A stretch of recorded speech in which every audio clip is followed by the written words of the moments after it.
Hey, it is Thursday. I think it's Thursday. Yeah, it's Thursday. It's the 1st of August, right in the middle of the summer. Um, and it's 3 o'clock in the afternoon here on the Pacific Coast. And hi, and welcome to my channel. And welcome to an impromptu live stream, everyone. It's been like a month, I think, since I've done one of these. We've done a few Hebrew reading streams. We did a Diablo Critics in July, but yeah, I don't think I've done anything since then. So uh good to see everyone. Nice to see you here. Who is here? Star Song is here. Good to see you. And yeah, I guess we'll see what kind of trouble we can get in today, shall we? Inner Space, nice to see you. Um, such confidence. Oxton, hello. Longtime channel member and patron, Lady Wasser, welcome. Claude Simeon, hey, how you doing? Wayne Gaffney, good to see you. Command Cyborg, Jackie, my good friend Ricky, Captain Dadpool. The Occult Examiner has questions, and I promised answers, I think. Simone, nice to see you here. Dapper Dinosaur is in the house, which is fun. So is the Critical Explorer, Triceratops. There's a lot of people here. Wow. Awesome. You know who else is here, guys? You know who else is here? Right here. Uh Hey Vishanti, how you doing? Hi. I'm hanging in there. I'm trying to at least. You're trying to. That's good. That's good. Yeah. So this is but it's you're here and this is fun. So Correct. It is. that is what's on the menu for today. Dr. Cheryl, nice to see you. So uh yeah, it's where do I go from here? I'm terrible as my friend Ricky, Captain Dadpool, is famous for not knowing how to end shows. I suck at starting them. So I have not I don't. seen Hello, everybody. Backshot was asking, have you seen Deadpool yet? The Deadpool and Wolverine. I have not. Have you? Oh, Did yeah. you watch it? Did you see it? Several So my times. son several times now. Wow. So Mhm. my wife was out of town last week, like for the whole week. And then on Friday, my oldest son went to go see it. And he's like he does that. He watches movies by himself all the Oh, I time. do that all the time. Yeah. So I If I haven't I done it if I in waited so for long. people to do things with me, I would never go It would anywhere. just never get So, done. Yeah. yeah. See, oh, hey, look at this. Ricky's going tomorrow and probably not taking Okay. his kids. It is a delight. That's all I'm gonna say. I am Yeah. spoiler free. So Scott Duke also said he enjoyed it. My son said It he was very loved fun. it. It He was said he so loved fun. it. It Loved was a it. thrill. So yeah. So he asked All me right. he asked me if I wanted to go see it I said then yes. on the Saturday. I think it was the Mm-hmm. Saturday. And I actually said that I had made a deal with Lisa because she wants to go see Twisters, Okay. which is fine. That's cool. I'm kind of a nostalgic person, and I was happy to see that they have the very same Mhm. Dodge pickup truck in Twisters Yeah. that was in Yeah. Twister. So, that's cool. But, in exchange, she's coming to see Captain Deadpool with me. Just Deadpool and Wolverine. So just Deadpool. Yeah. Just Deadpool and Wolverine. Sorry, I'm all messed up I was gonna by say, you all right, champ? yeah, Okay. Here's some it's more. Here's some more stuff. yeah, here we go. How about Gojira at the Olympics? What? I didn't know this. Did they You play didn't over know they played there? the for like the opening. There was this Shut whole to up. do about it. Oh, No. really? Holy crap, how did I well, I know how I How missed did it. you I miss have that? Like not been the watching biggest the metalhead? Olympics. Well, it's the It was Olympics, all though. over social media. Like that Jesus. was a I huge the hit. only so the only thing I saw Boomer so energy, far man. about the Olympics is that lots of people are mad Oh, well, about, yeah, uh but that's it. So, I can't believe I missed Gojira. I love Gojira. Man, okay. see, I'm telling you, it was good. It How did was I good. miss this? So, I mean, that Mhm. raises a question, I think. Is Gojira are they like the biggest international act out of France right now? You know, I wouldn't be They surprised if the answer they was might yes. be. They might be, which is cool and kinda crazy yeah, all at the same Yeah. time. All right, Canaanite baby Uh eater. Is Kev a beef or chicken person? I'm sorry, that username is way too It's good. it's awesome. Love I'm that. sorry, that's funny. So, I love beef, but it's just way too expensive. I can't afford it anymore. So we get it on occasion, and it's bad for you too, right? So, you know, my eating of beef is very limited. Yes, but I also really like chicken. But I'll tell Okay. you, when we went to Norway, um, like beef is impossible to get in Mhm, Norway, and I expect the other Scandinavian countries as well. I'm sure one or two of mhm, my viewers will weigh in on this, but it's super super hard to get. So we just started eating a lot of pork, like good Gentiles that we are, mhm. right? And and came home still eating lots of pork. And Mhm. Pixie, how is beef bad for you? So Pixie asked, how is beef bad for you? Um, it's so now it's actually it can be hard on your immune system and on your joints specifically.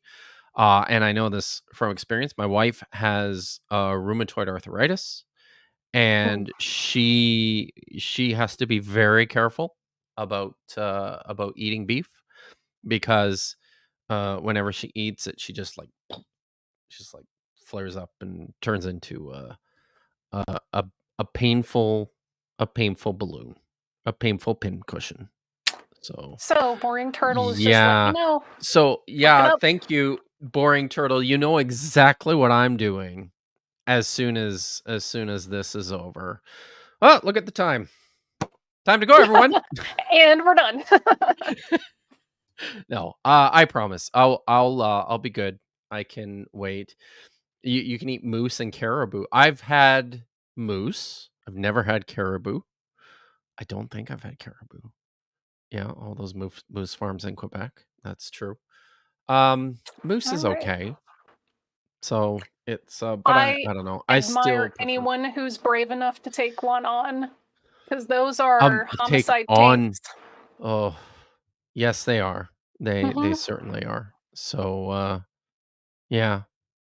Well, They came out of the so womb that angry, and it's going to be everyone's problem. yes, yes. They're I you know, it's I think it's fair to say that the apex predators in Canada are, depending on where you live, they're either grizzly bears or they're polar bears if you get Mhm. far enough north, right? I don't live anywhere, and I've never lived anywhere close to polar bears. So grizzly bears, apex predator. But I'll be honest, when it comes to, close encounters, like Mhm. I've had a few with grizzly bears, and I've had a few with moose. Um, and it it it's all the same scary.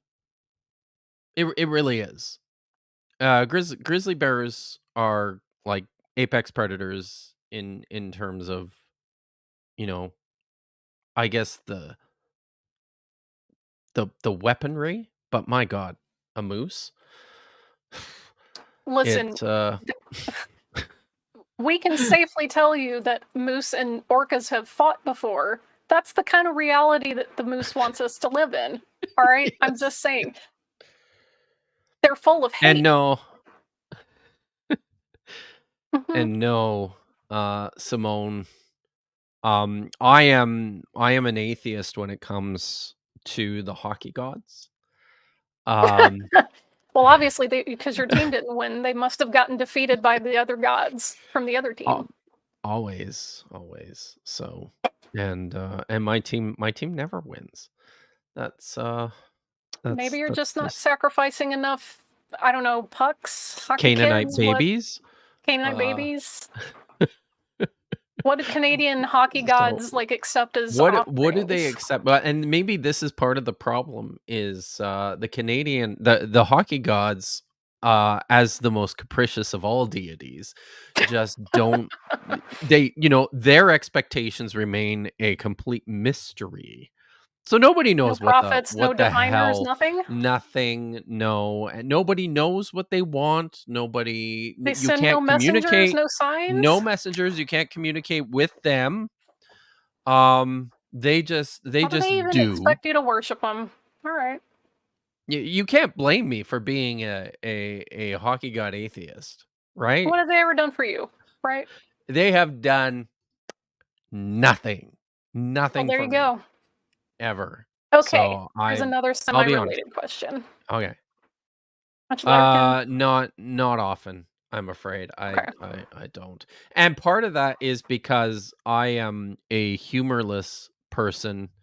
So I I when it comes to television, um most of it, my viewing all tends to be within sci-fi, fantasy, horror and drama Good genres. I choices. don't Good choices. I enjoy funny films, okay?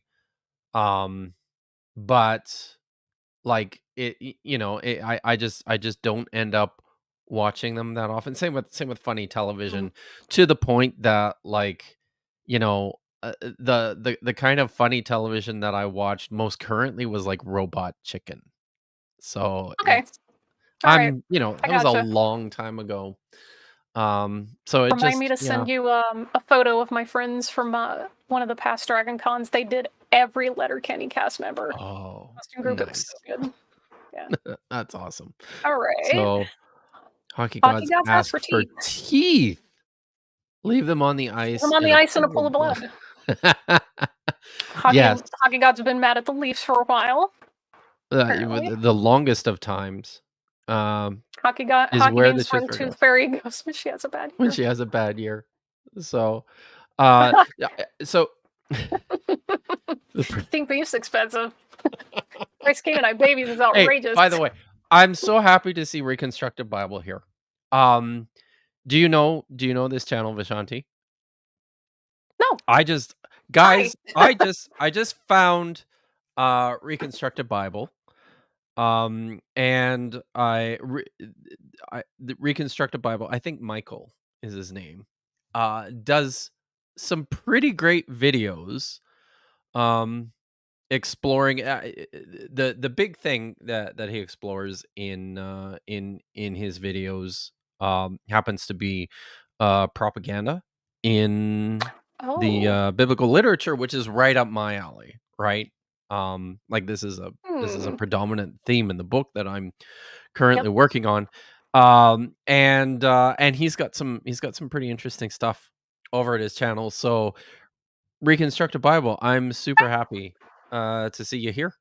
That's pretty great. But I wanted to say something. First, Before or after the I'll super get chat? to Aaron. I'll get to Aaron Garden in a second because Okay. before closing out the discussion about the hockey gods and appropriate offerings for Ooh. the hockey gods, I will say that if teeth are the appropriate sacrifice to make to the hockey gods, the ultimate sacrilege is implants, right? And Ooh. so this has happened. I was at a game a few years back here in Vancouver. The Calgary Flames were playing the Vancouver Canucks, and there was one year where James Neal played for the Calgary Flames, and James Neal famously has lots of implants. And in the middle of the game, he caught a stick in the mouth, and it was like 6 of them just all over the ice. So, Mm-mm. uh, Mm-mm. this is the lesson, guys. If you're a professional hockey player, um, you know, get a bridge or dentures, and save the fancy dental work Okay. until after you retire, right? Yeah. All So right. Here we go. Super chat. here we go. Are the Ermengarde. Son of Man Headlets. passages in Daniel or in First Enoch older? I understand both books have layers that come from a similar time period. Um, and I have to go back and review the scholarship on this, but I do believe that the Enoch texts, the Enoch Son of Man texts, are older. But it is you're right to point out, Aramgard, that it's a complicated situation because as much as the books of Enoch have informed the apocalyptic visions in the book of Daniel, there's this is also working in both directions. I think I don't spend. I'm not a first Enoch guy. So, but I do believe that Enoch scholars will tell you that there's layers in Enoch that also appear to have had later influence from the book of Daniel. But yeah, great question. I will say one more thing. There's a on this. There's a really good recent book written on the book of Daniel by Michael Siegel. Let me just look up the title here. Um, it's probably a really expensive book because it's from De Gruyter and it's an Oh, academic what am publication. I So made of yeah, money? right. So yeah, sorry guys. um, it's $220. So I'm not going to be recommending this book because nobody can afford it. But Michael Siegel, Dreams, Riddles, and Visions, Textual, Contextual, and Intertextual Approaches to the Book of Daniel is recent and it's fantastic. But don't go buy it because who can? Yeah, I was gonna say what you shouldn't do is go to somewhere like, Sci-Hub or whatever. You shouldn't do that because that would Shouldn't be do that. infringement. And, we would never legally be able to advise you to do that. So, No, no. all There's right. I'll just drop something else into the chat here. And this is something that you should just Yeah, never type don't into go to your there either. your Don't go to browser. gender. Don't type And that into your browser. hey, there's also another way that you can access things like this. Libraries are free. Highly recommend them. Because when I can't afford papers, I go and log in through the LA Public Library and I Yeah. get access to all the databases. So And just let you know. if you're exactly and most public library systems are part of these Mm-hmm. larger systems. Like I live in the town that I live, we're connected to basically virtually every library in the greater Vancouver area, which has probably a few hundred libraries, right? So anything that's available out here, I can get Yeah. through my Alright. public library. Mine So finished journey for 666. hey, Hail Nero. hail Nero, hail Hail Vish, Vish. hail Dr. Kill. Hail Sorry, Dr. Kill. I will sacrifice my money, but not my teeth. It's a good choice because, like I said, listen, Yeah. guys, listen. Uh, the hockey gods don't deserve anything from you, even if they do exist, and I'm not convinced they do. They don't deserve anything. Just seriously, fuck the hockey gods. Is it too early to say that? That's a great way to invite their non-divine retribution. That's right. I'm done. I'm done Yeah. with them. Scott, dude, good to see you. Scott Duke, $4.99. Please give a Here, I'll let. timeline of ancient Hebrew as it has changed to modern Hebrew. Examples of boy. how it changed, any YouTube videos that cover it. Yeah. I don't know about videos that cover it, and maybe that's something to do at a later date. But ancient Hebrew and how it changed into modern Hebrew. Uh, like okay, so um, in the broadest of strokes, let's start with the Proto Canaanite languages, which is basically what the earliest forms of Hebrew are. Um, so and this is relative to these things were spoken certainly in the very distant past, but without the epigraphic evidence, there's no way to trace how far back these things go. But as a as a written language, your proto Canaanite, proto alphabetic scripts start appearing in and around the 12th century, right? In the Sinai. And then what you and these are developed from Egyptian hieroglyphs, um, even though the language is different from Egyptian. It's not all that. I mean, it's close-ish, but it's not directly related to Egyptian.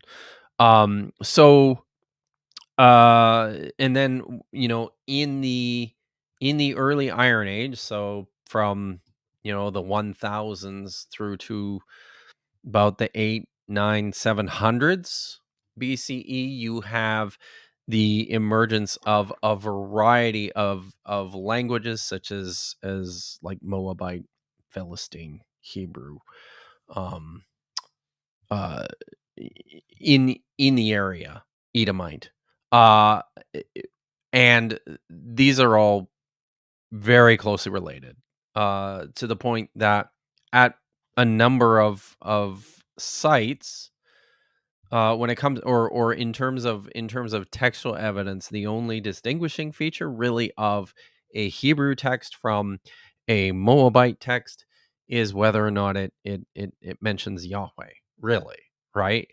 Or something in that vein. So, but that's where Hebrew proper, what we call classical biblical Hebrew, really belongs. Um, by the time you get to the Second Temple period, the language itself is still spoken and written. Um, and there's an attempt to revitalize the ancient script because after the exile in Babylon, the Hebrew speaking Judeans basically adopted the Aramaic script for their written text, which is why all of our biblical texts uh survive in this square Aramaic script. The text that we have at the Dead Sea, like in the Dead Sea Scrolls, the biblical text that we have that use like a proto, like what's called a Paleo Hebrew script, which is actually properly a Hebrew script as opposed to an Aramaic script. This is like a late form, part of this revitalization program of the Hasmoneans to, reintroduce this Hebrew script as part of a program of reinforcing national identity. But it's really there's a number of differences from like the original ancient script. So, anyways, so that happens after the destruction of the temple. Hebrew tends to survive in these religious enclaves, these smaller Jewish communities that get spread around Europe. But in terms of like what's the word I'm looking for, Vishanti? Like a vernacular. That's it. Thank you. Oh, Very good. vernacular. Yeah. As a vernacular, it starts to merge with these other European languages like Russian and German, which is why you end up with a lot more Yiddish speaking medieval Jewish people than Hebrew speaking. And this is why people talk about Hebrew as basically being a quote unquote dead language, because it only survives in these ritual contexts for hundreds and hundreds of years up until the mid 19th century, which is when modern Hebrew was essentially invented on the basis of predominantly biblical Hebrew, and as part of the nationalist program of Jewish Zionists in the I would 19th like to century. push back on slightly saying invented. Yeah, I sure. would just say revived. Revived. Yeah, it's probably a better term. Although, like, yeah, But they had to add a it's lot they were to it. and the languages do function differently too, though, right? Yeah, Like, I mean, they updated vocabulary, grammar, syntax, but they also yeah, really the part of it that they added on in the modern age, built on that framework. They looked at surrounding languages like Arabic, and that's how you like yep, reconstruct roots and do cognates and things like that. So there was just as much revival as there was crafting something kind of from the ground up using like related languages and text and whatever. And it's kind of a cool story actually. There's yeah, seminars on it. I can't remember the name of the videos, but I know there are a couple on YouTube that go into it a little. It's fascinating stuff for any of you nice. linguists or language nerds. The language nerds, Yeah. like our friend, not a linguist, Dapper Yeah, Dinosaur. not a linguist. Hmm. All right. Here's another question. Are you an SG1 fan? Oh, is that Stargate 1? Stargate Nope. SG1. Okay. Nope. What do you think of the recent report that dark chocolate is actually bad for you? That is lies, and it's demonology. It's But from the pit of hell. Dark listen, chocolate is good isn't for it? you. I refuse to believe otherwise. I think I liked How dark dare. chocolate better when I was a kid than I do now, actually. Oh, I I'll still lead eat it. dark It chocolate, has but to be 70% and up. Like really? baking chocolate, child's play. God, I used to know Russians and I love Ukrainians, the milk chocolate. Slavs would come into my Mhm. old office, and this one old Russian lady would bring me 90% dark chocolate. Like, that is just a Oh, step away yeah. from just chewing the beans. So good. Well, And it wasn't just like a normal, chocolate bar size. It was like a 2-pound bar of 90% dark awesome. chocolate. Awesome. It probably was she got it from like a baker supply section Mhm. of the grocery store, right? I That's where she got It it. looked like it wasn't baking chocolate because it didn't taste like baking chocolate, but that's okay. That's just one But of my listen, little jokes. guys, I love milk chocolate. I really do. Um, Too sweet. and I think I like it more now that, like I said, than I did when I was a kid. But I still really like dark chocolate as well. I The should put next this up on thing, the screen. they're Just they're made me gonna they're laugh. gonna tell us that coffee is bad for you. Imagine. Impossible. Unpossible. I can't. Yeah, there it is. Absolutely. This made me laugh. Modern Hebrew is jazzercise of biblical Hebrew and other languages. You know what? Rest in peace, Richard Simmons. Just want to throw that out there. Okay, Indeed. $4.99 from Lisa. Thank you for sharing your expertise. It matters. Yay! Thanks, Lisa. Thanks for the Mhm. donation. So, Dr. how's that Cheryl, book coming? how's the book coming? It's coming. Slower than I would like, but I am plowing away. Um, sorry. I just had to show that. Yeah. Sorry. Dr. Cheryl. Yes. So I will say, like, I am probably around 65-70% finished now.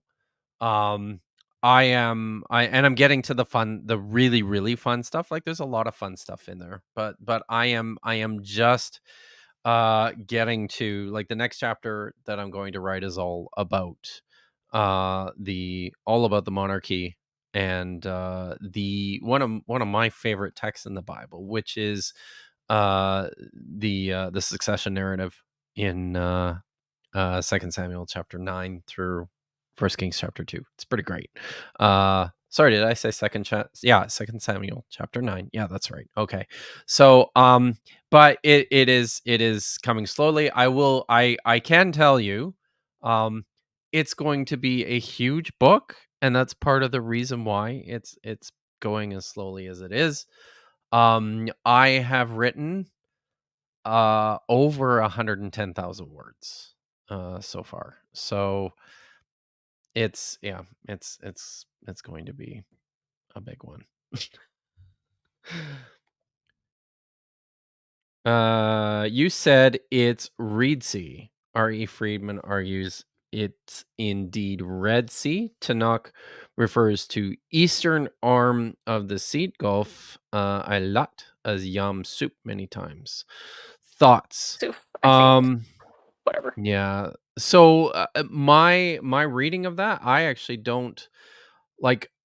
I tend to I think that in the mind of the author, it's probably like the Red Sea, right? In the mind of the author, I think they have something in view, um, like the the little bit right at the top of the Red Sea, just before you're getting into the Sinai. But the text Yam Suf in the text, and that's the other thing too. I I mean, we this is drawn from the fact that in Egyptian there's a Reed Sea, that, and in Egyptian it looks very similar to Yam Suf. um and so this is the closest relation, like the linguistically, geographically, seemingly closest relationship to be made there.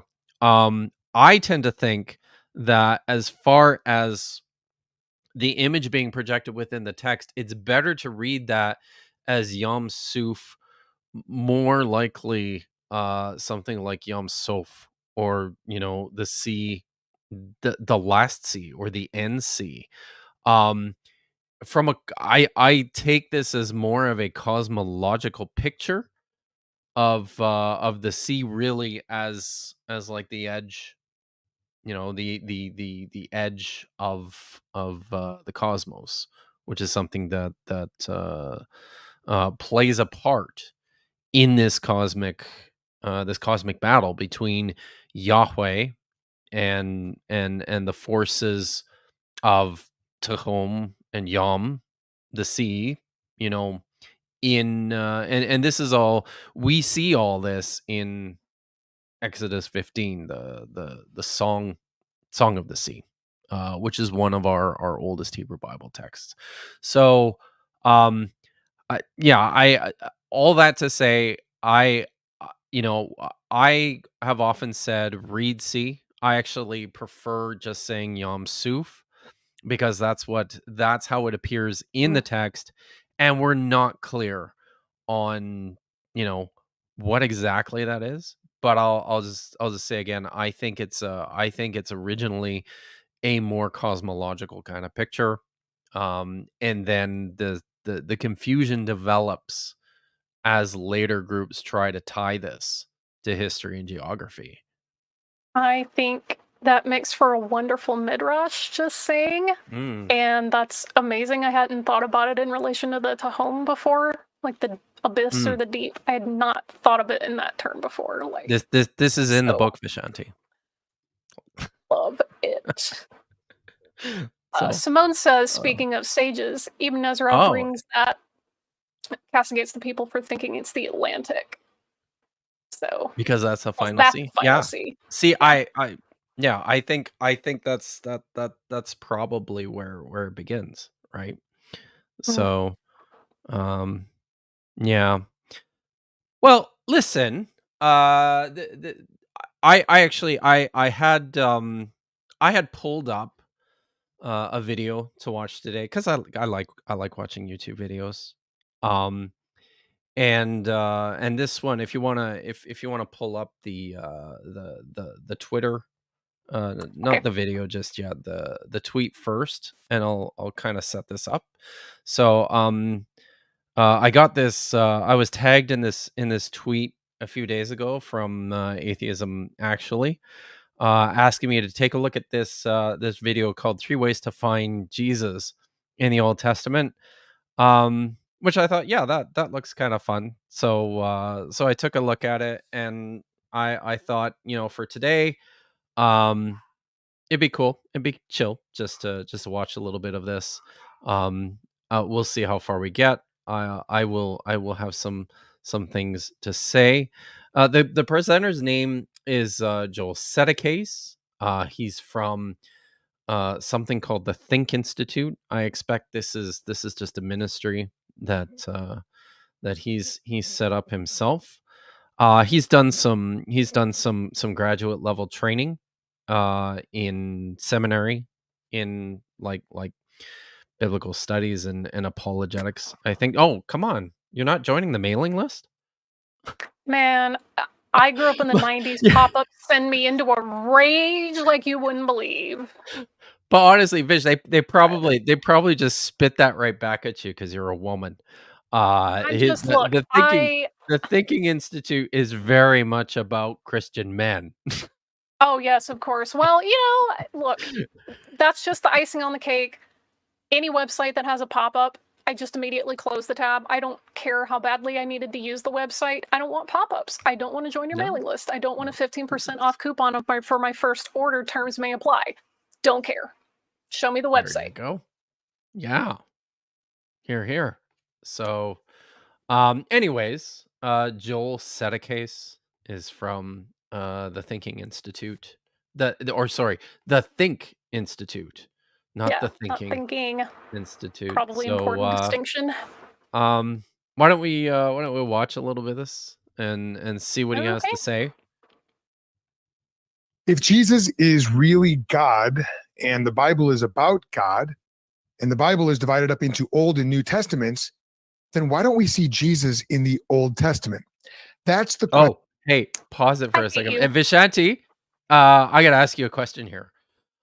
Why don't we see Jesus in the Old Testament? I hate you so much right now. Because he's not in there. They didn't write him Yes! in. Oh my god. Yeah, And yes. and actually to answer the question of the video, can you think of 3 ways to find Jesus in the Old Testament? I can think of 1.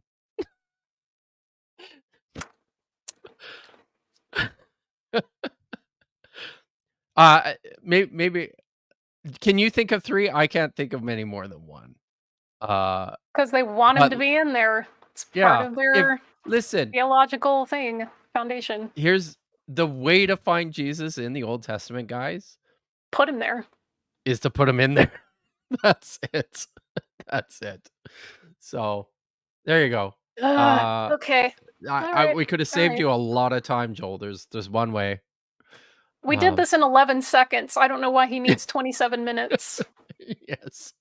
Right. Well, it's because he's going to make a whole bunch of uh you know, pretty amusing mistakes when it comes to the what is it, Elon Musk. I think Same I don't answer. know. Okay. All right. All Yeah. right. Question that Yeah, we're going press to be one. answering today on the Worldview Legacy podcast. Time that you met Oh, your wife. At that time, did you know how important that person was going to be in your life? Or was that something that sort of dawned on you gradually as you got to know the I'm gonna person need him to kind of yeah, give over me. let's time through speed it up. various interactions? More than likely, it probably didn't hit you like a bolt out of the blue. Hey, this is going to be my future spouse, my future loved one. More often than not, when we meet that No, person, the realization but I kind of hoped so, you know. But that's neither here nor there. that this is going to be the love of our lives Uh, dawns on I'll us. say something It's a else here realization that we come to about this. Um, and you know, anyone who's married understands this is like this makes sense, right? As human beings, when it comes to relationship, we actually make investments in these relationships to make them work. So, you know, you make it happen, right? And I think, you know, biblical prophecy works a little bit like this. Um you direct the outcome, or rather when there's an outcome that you like, you just read it backwards into the text. So, Pretty much. you know, and slowly over time. And uh, I'll what just we're say going to see today one is more that thing when it here. comes to Like, in terms of reading outcomes back into the text, I can think of, you know, within my own relationship with my wife, there are certainly moments that I can look at as like key moments in our relationship. But this is still like this is what history is, right? Is reconstructing a narrative to a certain end. So, you know, it's a It's really story that can hard, be by the way, because how do you think like somebody you've never met and don't know their cultural context? How do you think that way? People are like, oh, these will just lead us to the obvious conclusions. That's not right. how history works. Yeah, Like, no, not only it your doesn't work cultural that way. differences and your time disconnect, but also these things aren't obvious. I mean, if you find an artifact, it could be something of ritual importance, and it could just be because somebody needed a fidget spinner. You know, Yeah, right. you have to really look at all the other things around there and try Right. to figure out which of the two is the more likely choice. So Like, my thought God, about that this seriously, think afternoon actually with the dodecahedrons, the Roman dodecahedrons, and people are like, "What are these for?" And I'm like, maybe they were just fidget spinners. I don't know. like, seriously, think about this. If let's say, you know, in 1,000 years, everything about our culture is lost to the sands of time, and you know, what would that be? 32nd century archaeologists unearth fidget Duck spinners. What the Dodgers hell? in the 24th and a half century. What are they gonna think these things are? It's anyways. All right. Let's see Shall we what else continue? Joe has to say. how Yes. Christ is revealed in the scriptures, it's very much the same way. He shows up early, the first time he shows up, and even several times after that, we don't realize just how important and how significant he's going to be to the story and to our own lives until several interactions have passed. And then we realize, and then we don't fully realize it until the New Testament hits. And then we look back and we see, oh, wow. Turns out this is the one we've been thinking of meeting, interacting with all along. That's actually that idea is something that feeds into like Christian supersessionism.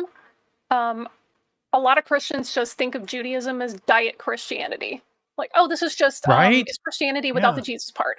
So they treat the way that we as Jews read our own texts in our own like Hebrew Bible, they're thinking like, oh, you're missing something, you just don't get the full picture. We have something you don't. It's very like it's really infuriating. So it's like we understand it. Thanks. Like your fanfic is nice, but we're all right. Well said. Yeah. So that's what we're talking about today, is the significance of Jesus Christ in the Old Testament. How does Jesus show up in the Old Testament? And here's how this is going to help you. One, it's going to help you build and strengthen your own faith. It's going to help you explain the Bible better to the younger generation, your own kids, your nieces and nephews, your Sunday school class that you teach. And then number three, it's going to help you better defend your faith against skeptical objections that would try to place Jesus as this isolated, merely human figure in history. Much less was he prophesied, and much less did he appear thousands of years before the incarnation. We're going to reveal the lie there, and we're going to show that Jesus Christ absolutely does appear in Scripture prior to the revealing of the New Testament and the coming of the New Testament. Absolutely. Pause for a So let's go ahead. sip of coffee there, Joel. Yeah. Oh no, I was yeah. We don't have to pause. We can keep going. Oh, Unless you have something to say. But no, it was just me nattering again. It's like the reason that he's doing this, he just wants to reinforce what you've already concluded so that you don't change your mind. And then also, like when he says, oh, answering skeptical objections, it's like, okay, this is how to shut people off when they try to give you actual facts and evidence and traditions and historical ways of reading texts and stuff. Like, bruh. See, that's why this is why I think they're very much like young earth creationists in this respect. A lot of apologists, they don't actually want facts and information and open learning. They want to keep you in the club and shut everyone else out. Don't you dare challenge it. It's frustrating. Yeah, exactly. They're not interested and jump right in. Let's talk about the first figure that we're going to look at today. And we're going to look at three Old Testament ways that we see Jesus Christ. Three ways in the Old Testament that we actually see Jesus prior to the incarnation. The first way that we see Jesus show up in the Old Testament is the angel of the Lord. So our first key question here is, who is the angel of the Lord and how does he help us? There is this figure that shows up in the Old Testament over and over. Here's the big idea when we're talking about the angel of the Lord. The angel of the Lord is the hero who reveals and accomplishes God's plan. And we're going to examine. So, hero. I mean, yeah. I wonder if that was a misstatement. No, I don't think it was. Because I know he thinks that that's probably Jesus. But sure, hero, that's a messenger. They're just like an emissary. That's it. What do you mean? Right. So the Hebrew word and the Greek word is the same, right? The Hebrew word malach is translated into Greek with angelos, from which we get angel. But the words basically mean the same thing, which is just messenger. In fact, there's all sorts of human malachim throughout the Hebrew Bible. The book of Malachi might be a personal name, angel, my messenger, or it could just be a title for my messenger, right? Like it's just an envoy. So like, and within an ancient Near Eastern context, right? When kings had important messages to deliver, they sent people to deliver them. They sent messengers, and that's all that this is. In the earliest layers of the Bible. I think what's happened here is, over the course of hundreds of years of Christian history, I think a special, there's this whole this whole theology about what angels are and what they do developed gradually over a long period of time, and then the angel of Yahweh kind of got retconned into that as like some sort of like a special angel. I think that's basically how that happened. But, Yeah, it became a big deal closer to the Greco-Roman period. That I have a whole thing on that anyway. But yeah. All right. Shall we keep going or shall we pause for let's keep going. super chats? Okay. Come back let's to let's go. And we'll do super couple super chats after the next one. And 3 ideas pertaining to the angel of the Lord. First, what role does the angel of the Lord play in God's story? Second, what truth does the angel of the Lord reveal about God? And then third, what is the secret identity of the angel of the Lord? The angel of the Lord. It there, Vish, because I think before we start, we secret should maybe identity. let's answer these questions, shall we? Okay. So what role does the angel of the Lord play in God's story? Deliver messages from God. That was my answer. That's the answer that I was going to give too. What truth does the angel of the Lord reveal about God? maybe Well, it's it that, depends on what the message was. or Yes, how are maybe they this using just truth tells here? us he can't be bothered to come and deliver his own messages. I mean, he's a king, right? So send someone else to do it. I mean, you don't deliver your own mail. Just saying. That's fair. That's fair. Truth. It's like And cosmic secret theological truth, I guess, that he's using that for. That's kind of begging the question, but whatever. Totally. And then the secret identity of the angel of the Lord, well, presumes that there is one. Yeah, it presumes there is one, but also my answer is he wouldn't recognize the source material, so No, I don't think he's into Jewish mysticism at all. Nope, not at all. No. Okay. Oh well. His loss. His loss. Yeah. Is Jesus Christ. The angel of the Lord is Jesus Christ. We're going to see. I'm making that assertion, but I'm going to attempt to prove that to you as we are talking, as we're on this journey. So, first question: what role does the angel of the Lord play in God's story? Let's talk about that. The angel of the Lord shows up numerous times in the Old Testament, and he shows up at key moments that are going to advance the narrative forward from Genesis all the way through to the end of the New Testament of the Old Testament. So hold on a yes, second. we do actually see. He's gonna repeat this a few times, but one of his big things is that the appearance of the angel of the Lord advances the narrative forward. Like, isn't that something that you could say about every character?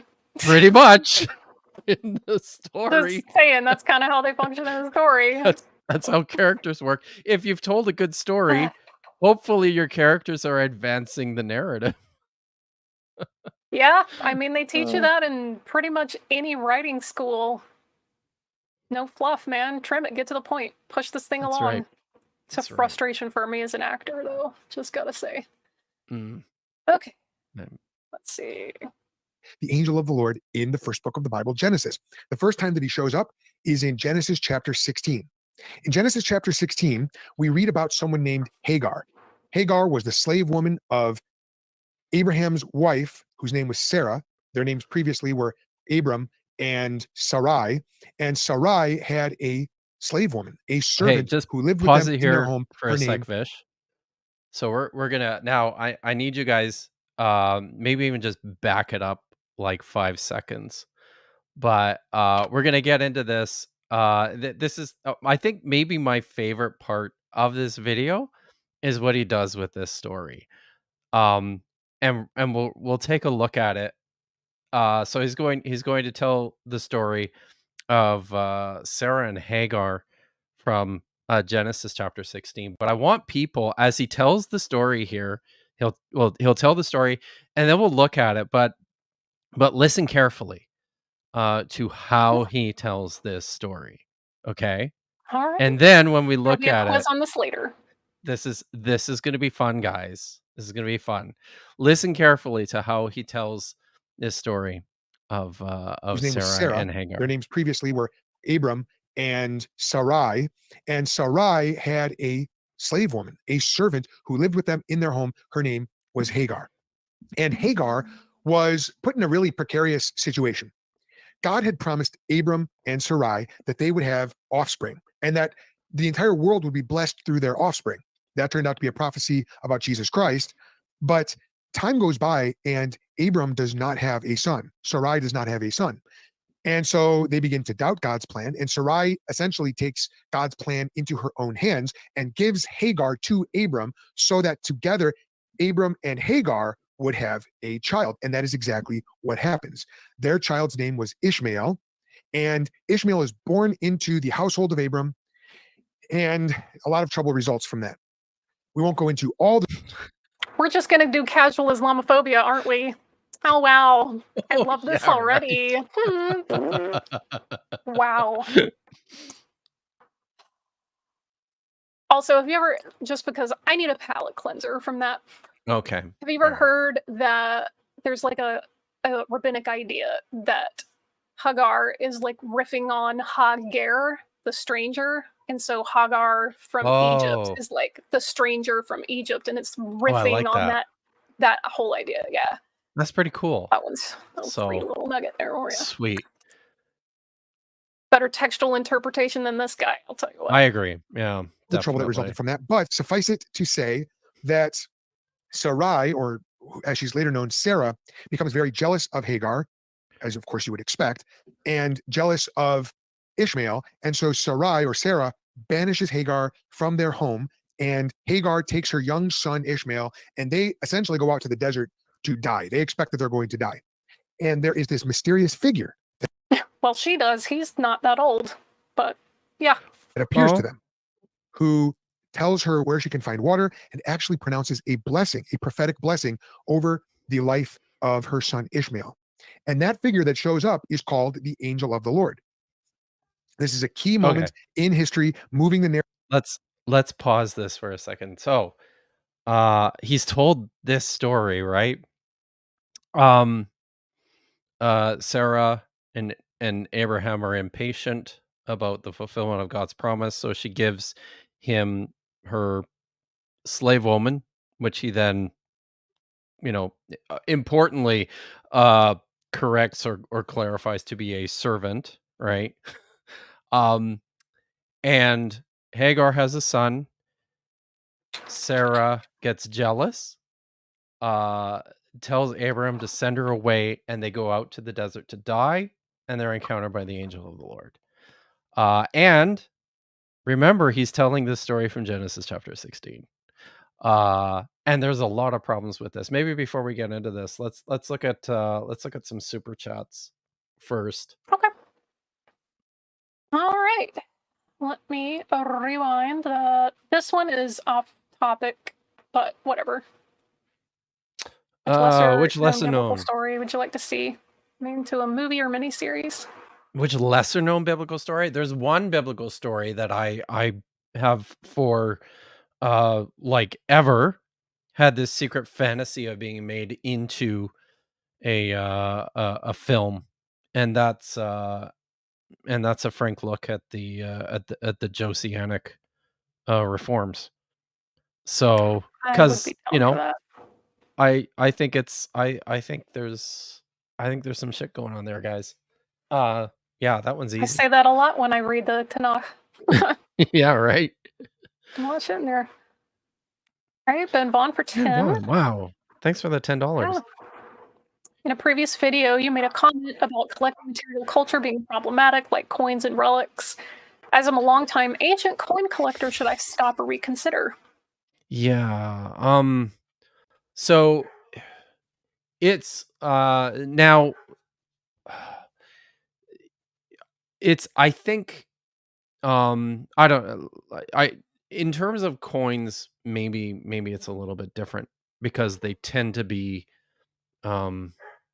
relatively more commonplace. Like you can get any number of thousands. You can buy Roman coins or Hasmonean coins from virtually any antiquities dealer in Israel, right? They're pretty prevalent. I'm a dozen. Yeah. So now this is what this is the problem with collecting antiquities. Is that it helps to promote in many respects, and antiquities markets, which will oftentimes disrupt archaeological investigations, and in a number of these instances, when it comes to, just by virtue, but just, in terms of the nature of the way people are, um many of these markets are supported by pretty bad people who, take advantage of the marginalized and the poor to make money.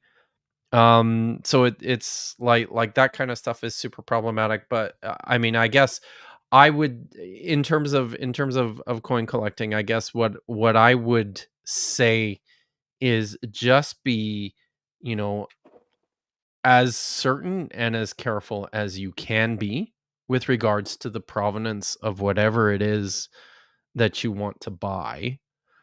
Um and I think, if it's something that looks like it's got, like, just right off the bat, any kind of material culture that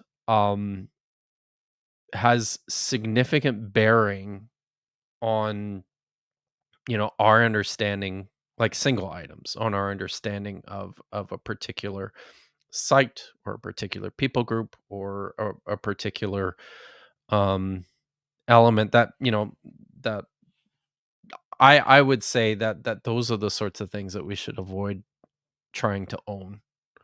um that's stuff that, um belongs first and foremost to the heritage of the natural inheritors of whatever culture these items came from.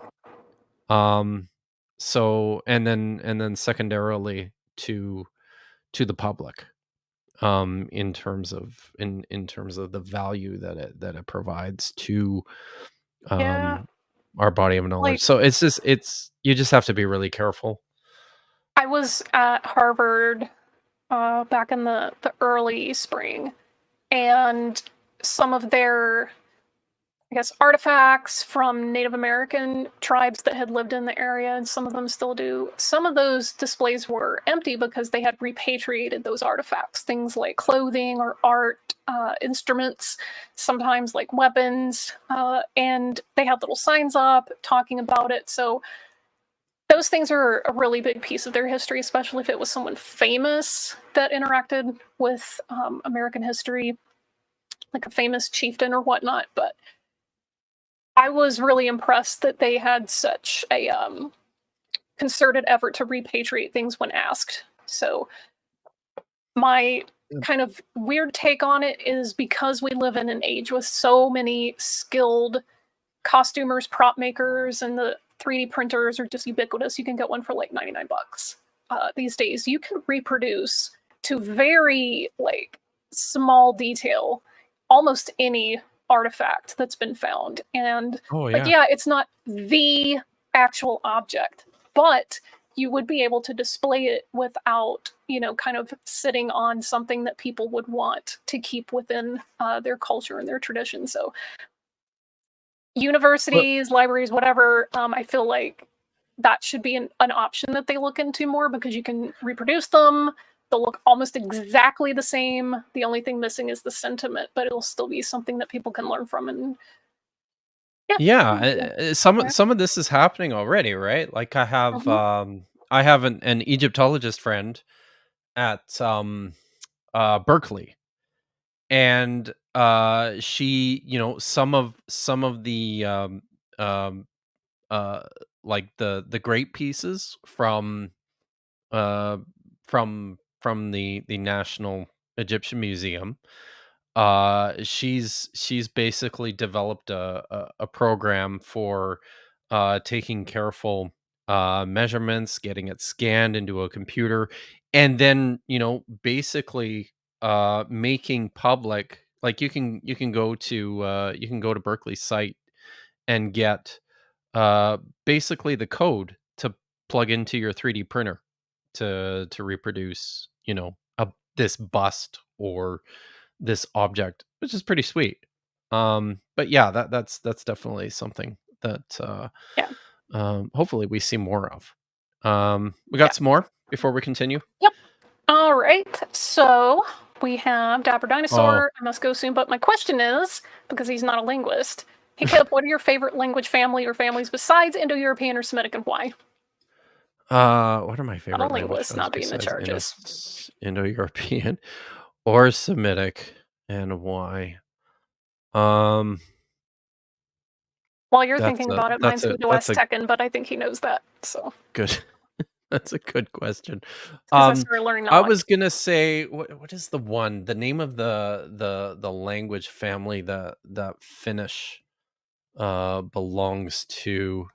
I don't remember what it's called offhand, but the reason I like it is because, excuse me, it's kind of weird that that Finnish ended up where it did when it did. Um, but yeah, Uralic. That's right. I know you're all like, So, okay. yep. Oh, that does So, make sense. thanks, Dapper Yeah. Dinosaur. Serials. All right. We have another super chat from Boring Boring Turtle. Turtle. Am I crazy? I feel like moves the narrative forward, kind of assumes that there's a single narrative to move forward. Yes, thank you. Assuming Yes, universality. that Good job. too. Good call. Correct. This is what happens when you commit the unforgivable sin of univocality when reading the biblical text, right? So, all right. I really want to look at this story though, because there's some fun stuff going on here. So, can you pull up Genesis chapter 16? And that was it, wasn't it? Um, in for super chats for now. Yeah. Uh, yeah. Yes. Okay. So Genesis chapter 6, Genesis chapter 16. Now remember the story that he told. Okay. And importantly, right from the start, remember he said that uh he kept on saying Sarai, Sarah, because you know, in some texts, they are Avram and Sarai, and in other texts they're Abraham and Avraham Sarah. and Yeah. Sarah. And One letter uh, different. the reason this is significant, can you guess why this is significant, Fish? I mean, I already know like where my brain's going with it, but Oh yeah. please. Okay. So, and this is where I want us to center our thinking. The thing that I love about this video is that this guy has conflated a bunch of different things, I think unknowingly. And he's done so because he's reading multiple sources of basically the same story and then smashing them together, which is super fun. And Univocality. yeah, and this is one of them, right? Like, the differences in the names Sarai, Avram, Sarah, Avraham. Mhm. Lots of scholars will tell you, this is um a vestigial feature of, these narratives coming from different sources. So, let's look at this story and let's remember everyone the way he told it, and we'll see how much of this he got right. Now Sarai, Avram's wife, bore him no children, and she had a Mitzrian handmaid whose name was Hagar. And Sarai said to Avram, "Behold, now the Lord Yahweh has restrained me from bearing. I pray thee, go in to my slave. It may be that I may obtain children by her." And Avram hearkened. He listened to the voice of Sarai.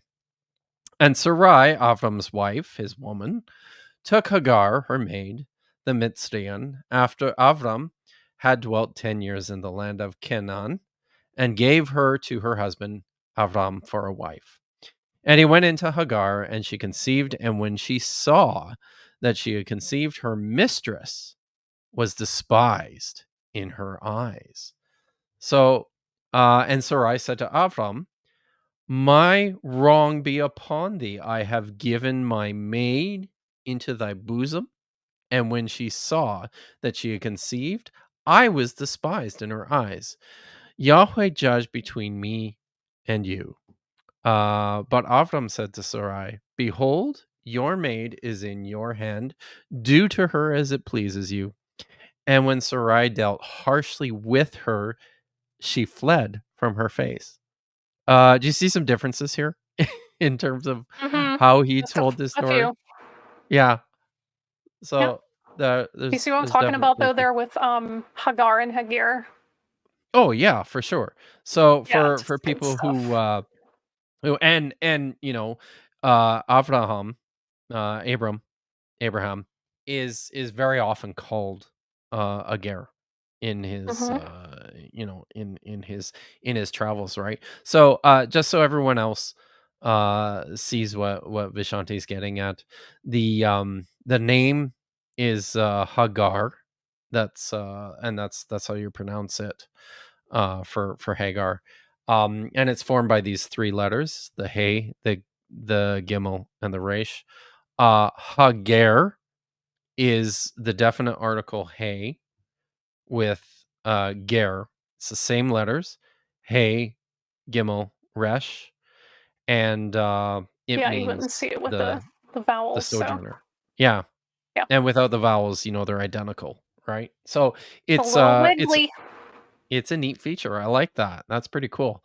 So I didn't know you could toggle the pointing on Safari. I learned Yeah, something. whenever I That's read pretty sweet. I like it usually displays with the cantillation marks for trope. Yeah, yeah, yeah. I'm not reading all that. If I need to study No, it, yeah.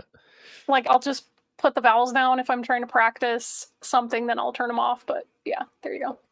Sweet.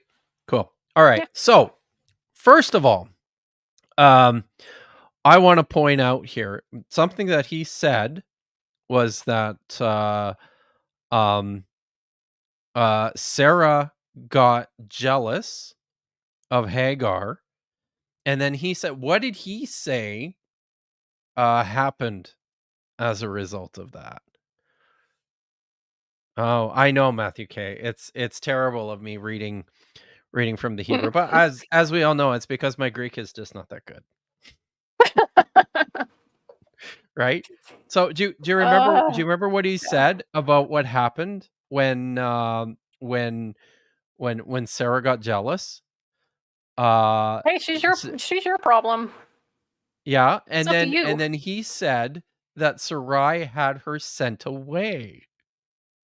That's not in this story, right? Yeah. Look at what happens Yeah. here. Uh where yeah, your slave is in your hand. Do to her as it pleases you. So what does Sarah do? She treats her like shit. Yeah. We have a Yeah. lot to say about that actually within the Jewish community. Oh, yeah. So we have a Really, eh? lot to say about like Sarah being abusive and like what lessons you can learn and things like yeah, this is a very Don't be common abusive. text for them. It's a Yeah, don't do good that. good lesson Mm-mm. to learn. So, and then, so remember that, like he says that she has Abraham send her away, and she goes out into the desert to die, basically. But let's read. So she Okay. dealt harshly with her, it says, and Hagar left. Hagar fled from her face Ran away. like a sensible person, Yeah, don't right? blame her. It- who had the option. Now here's the text that he keys in on. An angel of Yahweh, an angel of the Lord, found her by a fountain of water in the wilderness, by the fountain on the way to Shur. Um, and this is a picture here, right? Like she didn't just go out in the wilderness to die. In fact, it just says that she fled, and then the next place we see her is at this fountain on the way to Yeah, Shur. it's not a no mention of putting Ishmael under the bush and all that. None of this stuff, right? Mm, Um And the thing I love about this story is this is just so scholars tend to assign this particular story to the non-P layer, the non-priestly layer of the Pentateuch. That could be, J, or Mhm. I'm not sure if it usually it's some form of J, I think. But most, a lot of scholars now with regards to the text prefer to talk about P versus non-P. So this is like the Non-P. non Yeah. the, yeah, so this is Yeah. the non-priestly layer. Um so and one of the things I love about the non-priestly or the Yahwist layer of the Pentateuch is that, and this is why I also think that these traditions tend to predate some of the other ones you see, because the presentation of God and divine beings in the text is much more similar to general uh a lot of these older Iron Age, Bronze Age presentations of deities as like people, you know, big Mhm. people with who can do Anthropomorphic. things. Yeah, they're Yeah. very anthropomorphic. So literally, you know, the angel of Yahweh just comes up to her at the fountain and starts to talk to her, right? Mhm.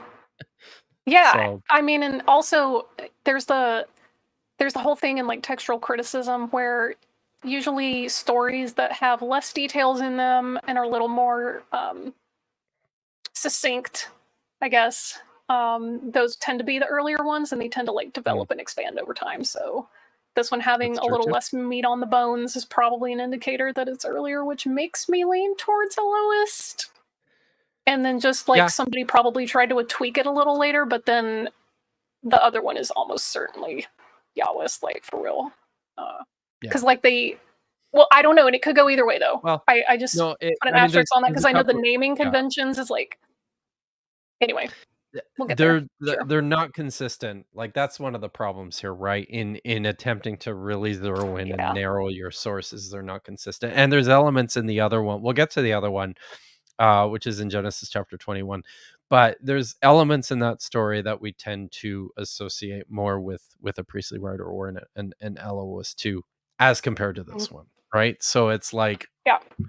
but I think the important thing to point out is that we are dealing with multiple sources. Yeah, you want to talk about So, Jewish commentary? yeah, I was going to say I don't want to take up the time. However, if you're on Safaria.org, click on a verse and you can go straight to the source. Commentary. You can read them for any verse that's in here. Not all of these are in English. Some of them haven't made it into English yet. But you can do those. If you're comfortable with Aramaic, you could go read the Midrash. You can read Targumims, and then you start getting into medieval and early modern Jewish thought if you want. So this is an abundance of resources, and it's free. Look I at that. highly recommend. And if There's you even a have it second within temple you, tab. toss them a couple bucks to help them keep the database up. But yeah, there's hundreds and hundreds and It's a hundreds of Jewish texts on here for free, phenomenal, and they're phenomenal always database. expanding. Love it. Oh, And one of I the just wanted favorite to. parts, you can actually click on manuscripts and they'll take you Ooh, to high res images of the manuscript page for that beautiful. particular thing. So yeah, good stuff. Pat Lowinger points out here. Good to see you, Pat. By the way, it shouldn't be glossed over just how fearful Hagar was for the life of her child. A slave child had the same status of the mother, unless acknowledged by the father. Yeah, it's a good point, and we'll get to that in the other version of the story, because importantly, one of the things that we also need to point out here is that in this story, all of this happens before Hagar has given birth to Ishmael. She's still pregnant at this point, but yes, it's an important point. So here's what happens: the angel of the Lord, the messenger of Yahweh, just finds her by the fountain, comes and talks to her. He says, Hagar, Sarai's maid or slave, whence camest thou? And whither wilt thou go? Sorry. Cork of the Koran translation. Yeah, I was like, wow, this is I like this is the not what I'm flow of used it. to. It's a Sweet. little advanced, but yeah. Okay. And she Whither wilt said, thou go? I flee from the face of my mistress, Sarai. And the angel of the Lord said to her, return to thy mistress and submit yourself to her hands. And the angel of Yahweh said to her, I will multiply thy seed exceedingly, that it shall not be numbered for multitude. And the angel of Yahweh said to her, behold, thou art with child. Thou shalt bear a son, and shall call his name Ishmael, because the Lord has heard thy affliction. And he will be a wild man. His hand will go against every man, and every man's hand against him. And he shall dwell in the presence of his brethren. And she called the name of the Lord that spoke to her, thou God seest. This is a weird text, this part here, Yeah. because it says here literally in the Hebrew, it says, so she called the name of the Lord who spoke to her, or that which spoke to her, you are Elroy, the God Elroy. basically who sees me. For she said, so what is the for she said, it doesn't actually translate that in the English, eh? I Oh no, know. there it is. Have I also looked Yeah, this is after so weird. him Yeah. that he sees me? It's a Yeah. weird. So yeah, it's Looking after have you, I yeah. yeah.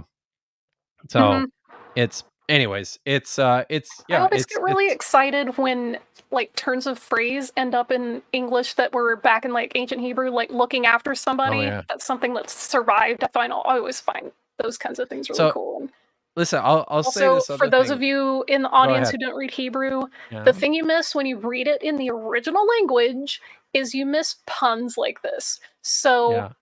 this word right here for the Lord has heard, this is heard, and this is in Yishmael's name. Ale for God who has heard. And it's just conjugating it. You miss little things like that. Yishmael ki Mhm. shama. Those are things that don't carry over in English, and it's unfortunate. So yeah, highly recommend digging into that because it's really gonna enrich your study experience.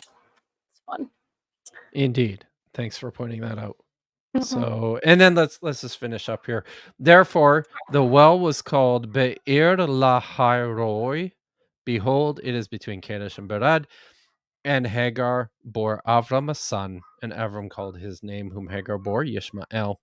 So that's basically the one version of this story. Do we Did you have? notice something? Yeah. What's this? I am Allah. The messenger spoke to her. Yeah.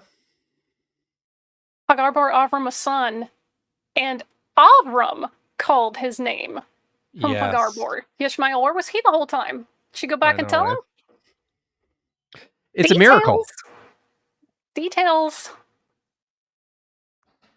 So cool. Oh, I was gonna say this other thing about seeing, about the verb ra'ah is in this particular cycle of stories of Abraham, Ishmael, and Isaac, the verb ra'ah, excuse me, and seeing tends to play a pretty significant role.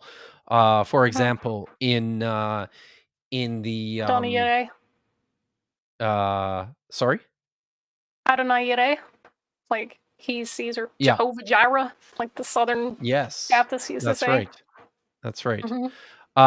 So in the Akedah, which is in Genesis chapter 22, that's the binding of Oh, Isaac, binding of the Isaac. story of Yeah, Ada. the offering of Isaac. You should seriously read that story. If you can read it in Hebrew, read it in Hebrew. It's pretty great. But even some of the stuff I believe comes through in most English translations. For example, the something that there's lots of mention of Abraham looking and seeing the mountain. When Isaac asks him what is the sacrifice going to be, he says Yahweh will see to it. See to it. Yeah. The name of the See for mountain, himself. Moria, is from Moria, the verb ra'ah, right? So there's a lot of it's the puns, I don't wordplay, understand. Yeah, they're wordplay. everywhere. Yeah.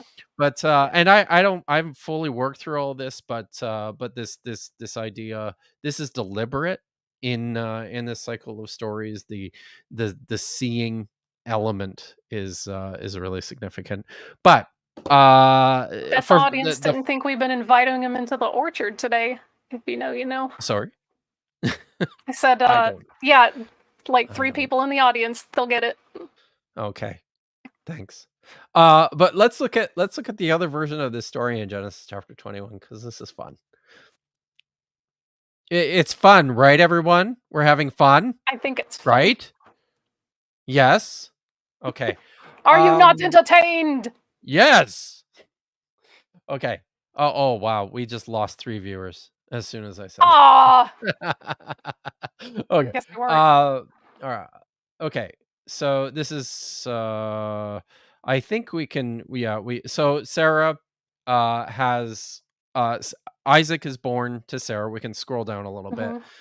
He's circumcised, and then this is good. Starting at verse 8, and the child grew and was weaned, and Avraham made, or see this here, what we're dealing with. We have Avraham now, not just Avram, and Sarah and not Sarai, right? So these are, and I'm going to suggest to you that these stories are competing traditions of basically, the same tale.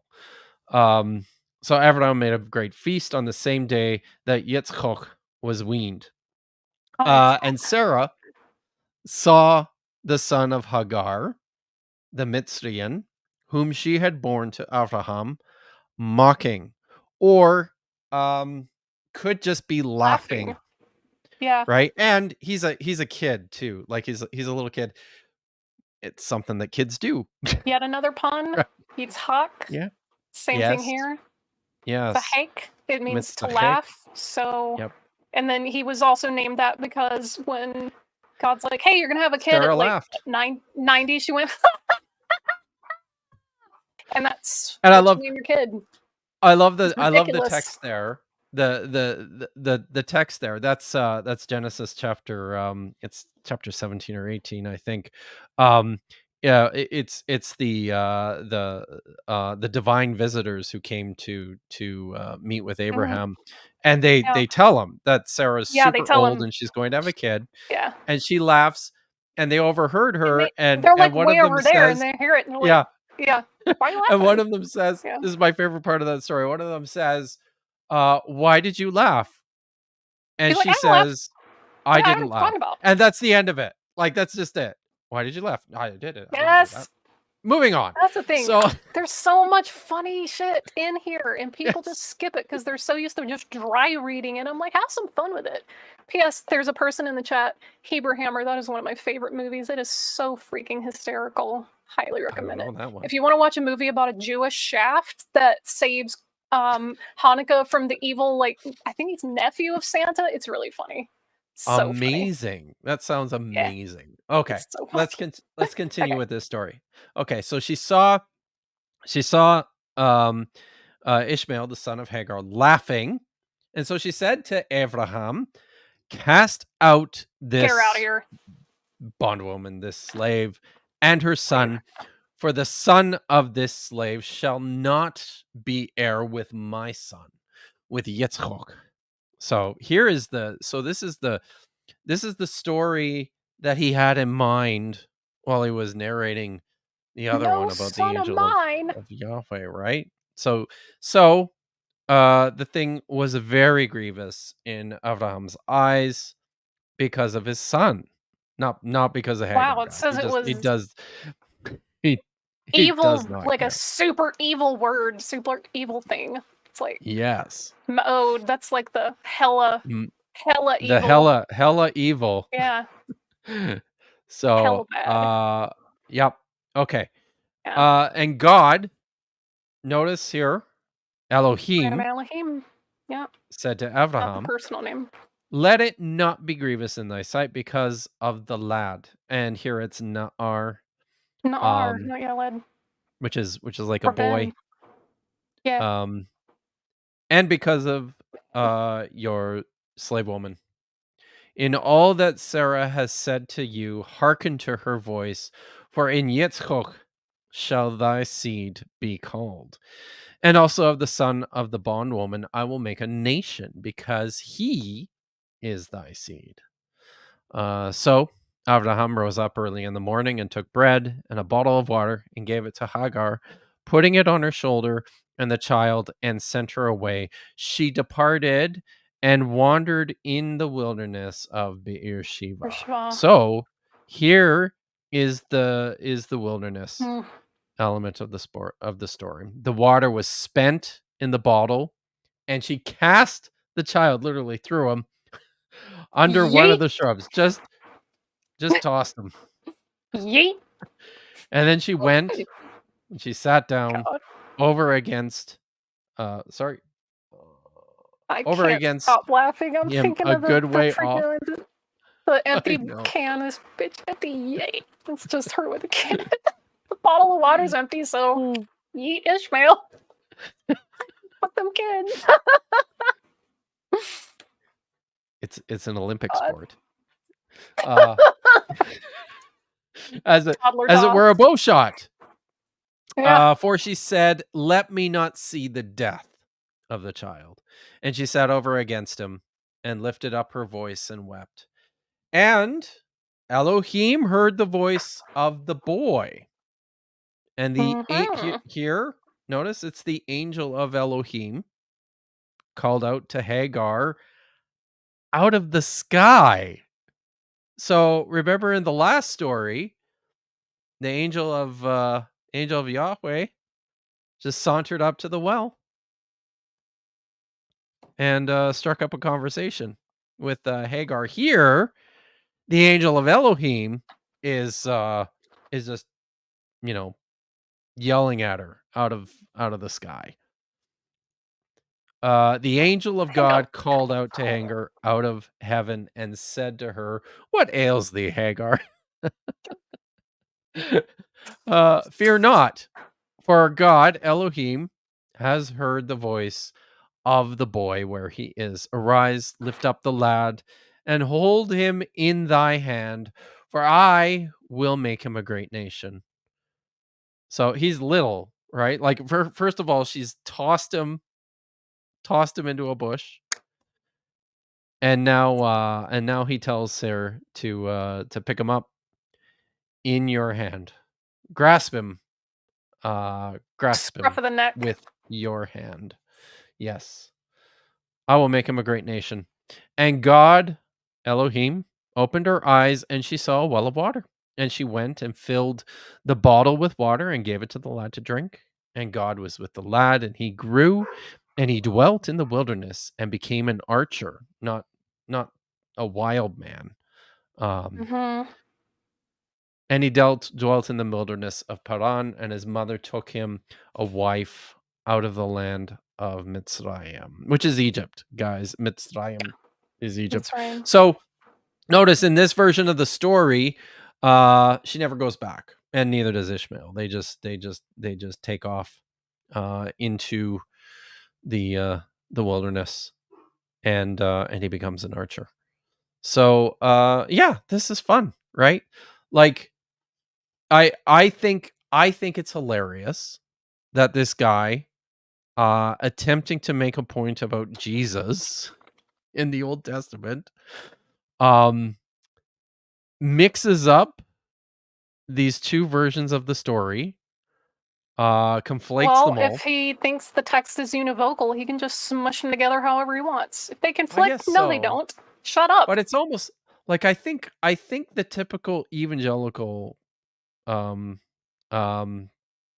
inerrantist sort of approach to the text is to treat these as if they are different events. The text itself presents them as taking place on the same timeline at different times, right? First it happens while Hagar is still pregnant, but then it happens again after Ishmael was born. So I think I think that tends to be the way they're introduced. But I don't think I don't know. He basically conflated these stories to make this rather banal point about the angel of the Lord moving the narrative forward, when really all that the angel of the Lord is doing is, what he always does, just delivering the mail. Yep. Telling you. So, So shall we go back to our yes. apologetics? Are there some super chats that we haven't? There aren't any super chats. There's just I thought I saw comment. one or Actually, two. yes, there Didn't I? are. I'm a liar. Okay, You're a liar. here we go. Allie Rowan, one of my patrons. Pound. Any Dead Sea Scrolls indicate the community practiced healing rites, and was there evidence of cannabis used for entheogenic experiences connected to the Enoch text, perhaps? Wow. So Evidence as far as I'm right aware, there. there is no evidence within the scrolls themselves, nor at the site of Qumran, no evidence of the use of cannabis. I think that's what Ali is asking. And do the Dead Sea Scrolls indicate the community practiced healing rites?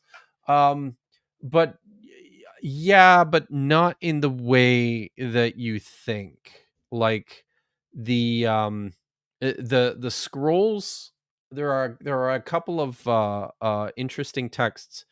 Well, maybe I'll mention one. So there's a famous manuscript from Qumran that came out of Cave 11. It's a fairly large copy of the Book of Psalms, and it's really interesting because it's not it's not all the same Psalms in our Book of Psalms. There's some additional Psalms in there. It's rearranged in a different order, and it looks like this is one. And there's a few of these manuscripts that looked like they had collected certain psalms as like exorcism texts for the performance of rituals, and this looks like the extent to which these people understood and conducted healing rites. It was all about getting the evil spirits away. So yeah, but thank you very much.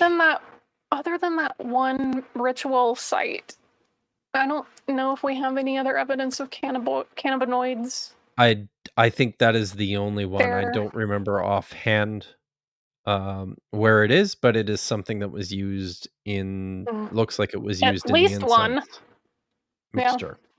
So which all right. We don't really know what else to say about that at this point, right? Lisa, thank you. 99, thank you. Puns, also ancient Chinese and Japanese. I recently retired as a professor of Japanese art and culture long ago, taught language, and I get it. So grateful to you both. Thank you. Wow, thanks so much, Lisa. My wife's name is Lisa. Oh, and again. And Lisa. Yes, my research, I looked at puns and visual puns in Japanese medieval art. Awesome. And puns are fun in every language. They're fun. Haven't you seen the MCU multiverse? Like the nope. Sorry, Pat. Steven for $10 is all the wordplay because the translator from the Greek natch Was they very clever? Was it unavoidable because Hebrew is so dumb and only has a few dozen words asking for a friend?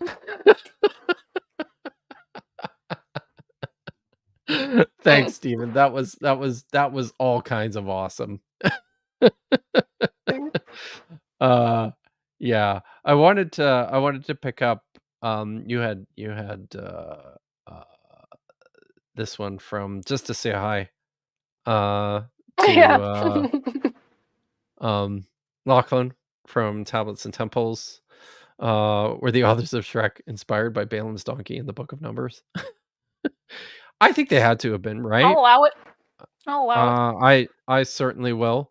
And for those of you who didn't notice, Lachlan was my special guest last week on my biweekly Hebrew reading stream with Dr. Josh, because Dr. Josh was babysitting many children, and he couldn't come out and read Hebrew. So, Josh over here but starting his own Lachlan did a tribe. great job. Yeah, yes, Lachlan did a great job. And you guys should all check out Lachlan's Tablets and Temples channel. I It's heard pretty good. doggos. So yes, those are that's what happens at this house all the time. Is there's many dogs. All right. Shall we watch a little bit more of this and see what happens? Pain. So let's All right. learn some more about the angel of Yahweh. Shows up. The next time we see the angel of the Lord is in Genesis chapter 22, verses 11 and 12. And here's what it says. But the angel of the Lord called to him, that's Abraham, from heaven and said, Abraham, Abraham. And he said, here I am. So the angel of the Lord appears to Abraham and actually is the one Just who moving the narrative forward to slaughter or sacrifice his son, Isaac. So now this is years later after the incident with Hagar. Abraham does have a son, just as God promised. His son's name is Isaac. And at one point, God tests Abraham's faith by saying, sacrifice your son. But then it's the angel of the Lord who calls out to Abram and says, don't lay a hand on your son, spare him. But the angel of the Lord shows up early and he shows up often. We're not going to look at all the instances where the angel of the Lord shows up, but another instance where he does show up is in Exodus chapter. Yeah, I just Exodus on chapter that 3 is the early and angel of the often Lord. bit. I just wanted to say, in the story of the Akedah, the binding and the offering of Isaac, he probably could have shown up earlier. I mean, The angel, maybe the real message here is that the angel of the Lord is never late. The angel of the Lord arrives precisely when he intends to. no. You know, like when you All right. tell your friends, like, I'm on the way, and you haven't even gotten dressed yet. Yeah, right. And so, like, that's why he comes screeching in, like, Abraham! Yeah. All right. Let's look at the burning bush. This is another fun text, and A lot of these and texts we are can look at fun. this one because this is fun too. We can look at why, but let's see what he has to say about it first. Let's do that first. All right. Let me go back. Who speaks to Moses from the burning bush. You want to talk about a point in the narrative that dramatically moves the narrative forward. This is it. This is where Moses meets God, and God tells him that he is standing on holy ground, take off his shoes, Abraham, and then God commissions Moses to be the Oh, wait, prophet no, that's... and lawgiver. No, We're My brain did it moving this and say, quickly here, yes, Vish. that was God. I was That was looking at the the wrong Lord. tab. The I am. That's what God calls himself to Moses in that passage. He calls himself the I am.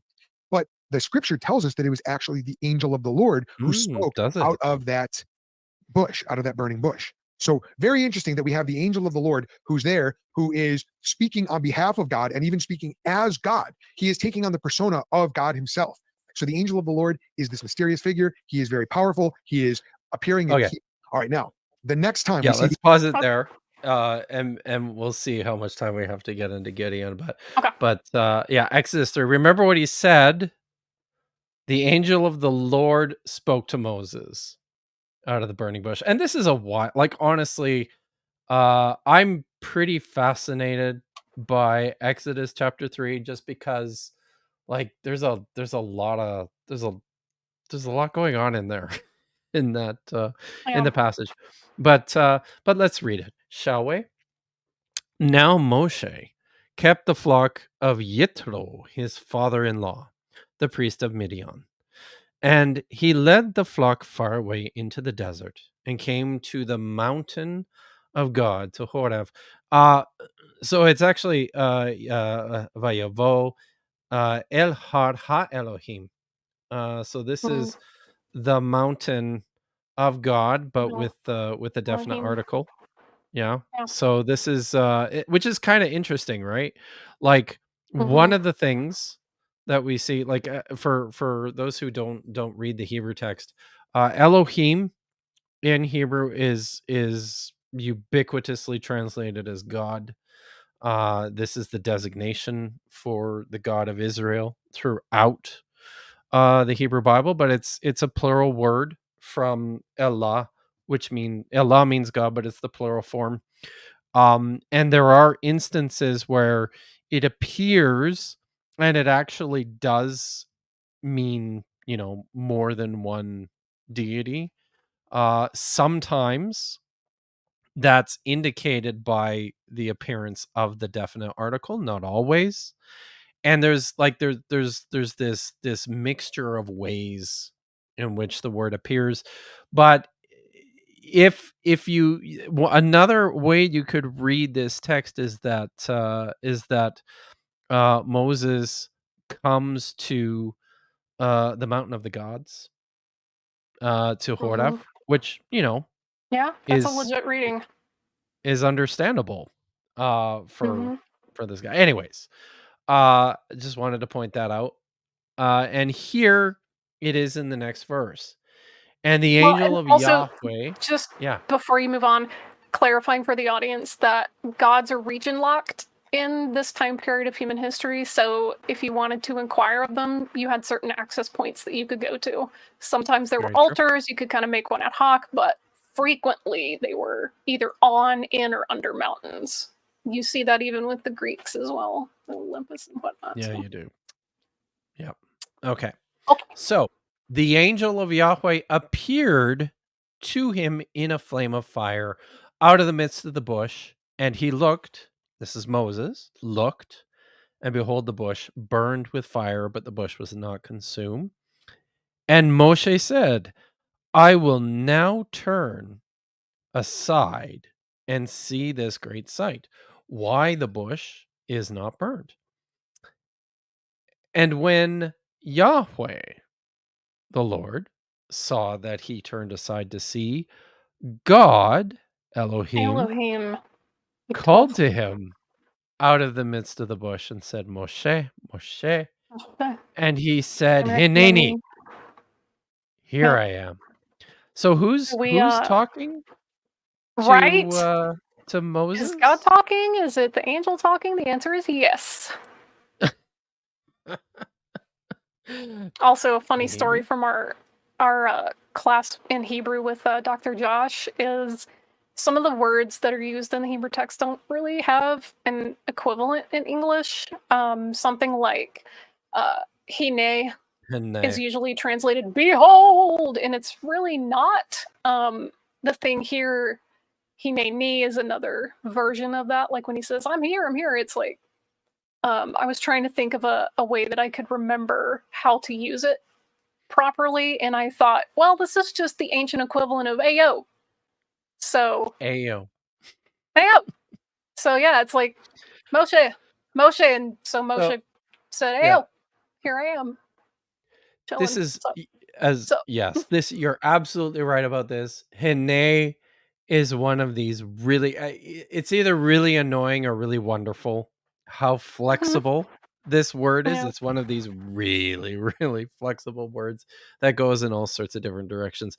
I've come accustomed in certain context to translating it where it's used as kind of like this exasperated look, this is the way it is. So because it does that in some texts, not this one. It's different here. But anyways, and Oh he my god, said, yeah. remember, All this my is Spanish the speakers in the chat. Órale. oh yeah. That is extremely, yes, that is accurate. Órale. That's exactly how that's used. I don't speak Spanish, so I will It's okay. I will smile awkwardly. So remember, Oh, this is Elohim, who is the speaker, according to, if we're being, you know, what's the word? If we're being as carefully faithful to the text as we can. And he said, "Do not come near. Put off thy shoes from off thy feet, for the place on which thou dost stand is holy ground." Moreover, he said, okay. Just checking the phrasing there. Sorry. all right. Okay. Moreover, he said, "I am Elohe Avraham, Elohe Yitzchok, ve'Elohe Yaakov. I am the God of thy father, the God of Abraham, the God of Isaac, and the God of Jacob." And Moshe hid his face, for he was afraid to look upon Ha Elohim. Right? There's the definite article again. So he's either afraid to look upon God, or he's afraid to look upon the gods, you know, which is a natural response.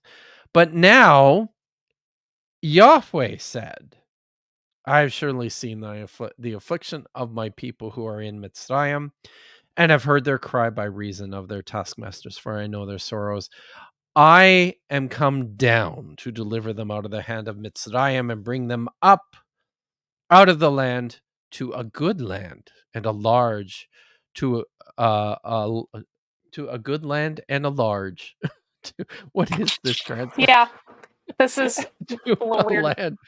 To a land flowing with milk and honey, to a place of the Canaani, the Canaanites, of the the Hittites, of the Emori and the Perizi, and the Hivi, and the Yevusi, the Jebusites.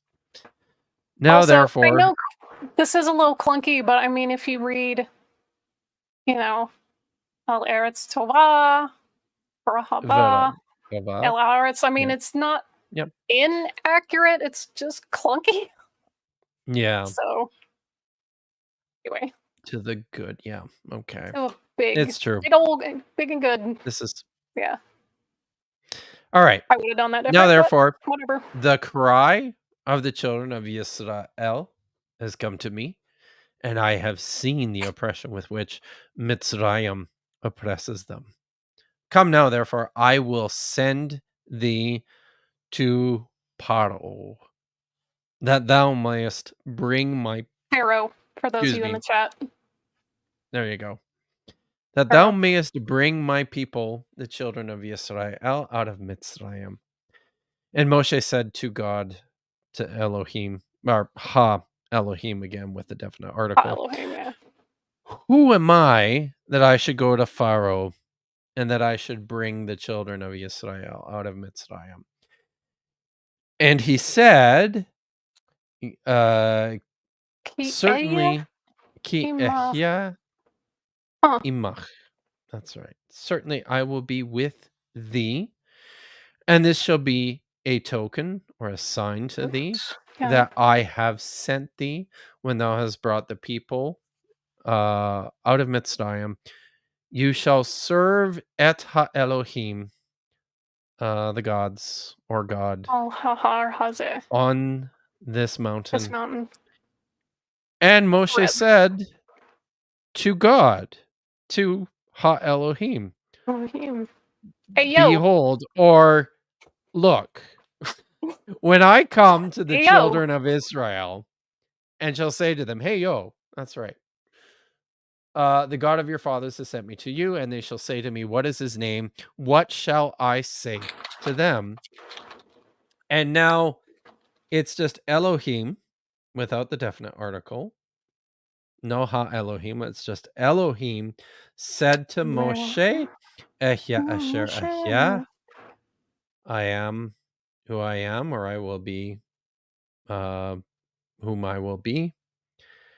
And he said, thus or so this is what you shall say to the sons of Israel. Ehya has sent me to you, which means I am.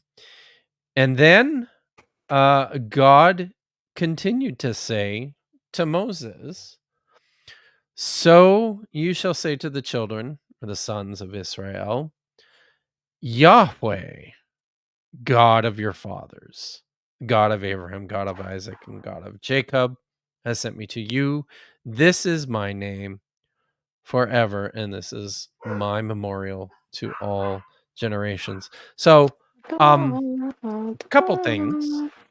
I think we can stop there. But a couple things Okay. about this very, very interesting story is there's like 4 ways that God is basically identified in this text.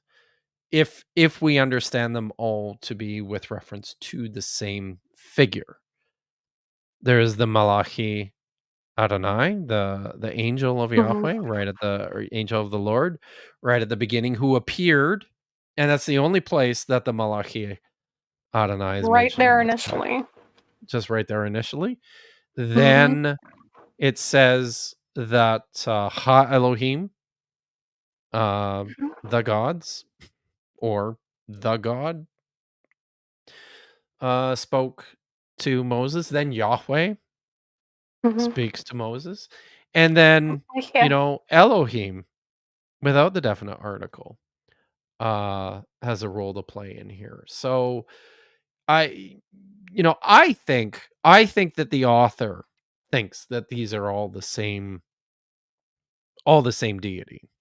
All of the divine references. It's Rabbi the same Trail. being. Also, objection, Your Honor. Someone is arguing from Strong's Concordance. Uh-oh. Really? Where? So, hang Is on. that All right. Hey, that chat, John check Williams? this out. See what I'm highlighting right Sorry. here? Is that it? Israel. He's trying to say that you can just randomly take these 2 letters and make Sar prints out of it. That's not how Hebrew works. Israel. This is going to be your root conjugated, like strives or contends with. Ale, God. So you can't just go, oh, well, this has 2 random letters that make a word that I like. So, yeah, no, that's not. Israel doesn't mean prince of God or prince, whatever you were saying. It's contends or strives with. So, nice try. Put down Strong's, learn how to Google competently. I highly recommend Brown Driver Briggs, which, hey, by the way, is actually on Safaria. You can just go right down here and click dictionaries, and they're gonna tell you what these words are. Look at that. You just click on it and it tells you right there. It comes from like all these different sources. They have Brown Driver Briggs right here. You can read it. So very nice. Yeah, no excuses, folks. You too can learn how to know what the heck you're talking about. Yep. BDB is good. It's a bit better, dated. but hey, this one's already on here, so maybe they're trying to work on getting on like there's absolutely nothing wrong, and I'm gonna say that too, right? Like there's absolutely nothing wrong with Brown Driver Briggs, unless you're doing your MA thesis. Then you should probably be using Halot, but it is a proper step up from just using Strong's Concordance. Don't use Strong's. Just don't. Just don't. It's really it's not gonna get you where you need to go. Like Dan McClellan has a whole rant on this, and I agree with it. So just go find what he has to say about it, and just put my name at the bottom, cosign. So I noticed he said that the God Jacob wrestled with is Sama. Yeah, like I can make up shit. I can make up shit too. Also Jesus. Yeah. The God of the nations. I can make up random characters from completely different texts in different centuries, like, and just go retconning them all to be whatever I want. So I'm not gonna stop you. So, but anyways, this is a really rich text. And as I was saying, I think the author um thinks that all the divine speakers are the same being, but it's kind of interesting if you start to imagine that there might be more than one Okay. in the bush. Somebody And in the there's chat was ways to asking do if there this were too. spaces in Hebrew. This is the Depends on the Leningrad manuscript. Codex. Yeah. There are really And small spaces, like you can yeah. see between these two words right here. There's line breaks, and then there's like paragraph breaks. So, yeah, there are spaces. There's going to be more or less of them depending which manuscript you're reading and who the like scribes were, because some of their handwriting varies wildly. But I So wouldn't say that's 100% accurate to say it didn't have spaces in I it. would actually I would say that in the manuscripts that we have, the only ones really that don't have word spaces Hmm. are like they're like the documentary texts. Oh, Um yeah. Yeah. Oftentimes stuff written in cursive. And these are when I talk about documentary text, people, like these are like letters and receipts and contracts and lists and these sorts of things. Mhm. Off those very often won't have word spaces. The other really interesting one are the Tephilim. We actually have some Tephilim examples of Tephilim from Mhm. Qumran, And they're which are like pretty cool because rectangles with little pods in they're them, which is tiny. really cool. They're Yeah. itty They're very bitty, tiny. They're not like the and big, huge, like talking no, things we have now. Yeah. and they're also not all like some of them. They're literally look like, you know, someone was just trying to cram in as much of the letters as they can on the space that they have. I mean, you've So got a scrap um like this big, you got to fold it up. You don't got a lot of space. you do. So, So, I one of the things I will say though too is I think, and I'm happy to be corrected on this, but I do believe that word spaces are like a Judean invention in this period, because what precedes it interesting. is the Hebrew inscriptions and like the Canaanite inscriptions that we have from the Iron Age use word separators, which are little dots Mhm. between individual words, right? Um, but then you have Hellenistic Greek manuscripts. Greek manuscripts, they just wrote, It's just, and yeah, yeah. and it just Yeah. so as far as I know, the square script for the literary texts is really the first place that you start to see actual word spacing used in the manuscripts. But yeah, so um yeah. But anyways, Angel of the Lord, guys, it's not Jesus. It's just a messenger. Um, and he's gonna go on to talk about one of the things he's going to say, and we're not gonna watch any more of this because it's been like 2 Okay. hours, and I'm gonna have to go here pretty quick. But one of the things that I think is important, he's gonna make this point, right? That um uh I was just going to say actually the word spaces appear in Hasmonean scripts already, or pre-Hasmonean scripts, so which are earlier than the Herodians. The So he's going to go on to say that because when you encounter this in biblical texts where the messenger of Yahweh, the angel of the Lord, will deliver a message and speak as if he is Yahweh, as if he is God. Therefore, we know that the angel of the Lord is just God, right? That's the logic. Um, but this doesn't work because he's a messenger. Hmm. And if you read, there's all sorts of texts throughout the Hebrew Bible, and you can look at ancient Near Eastern texts like this as well. Um, very often a messenger will deliver a message in the voice of the person who sent him. That's what the So messengers do. yes, I mean, my goodness.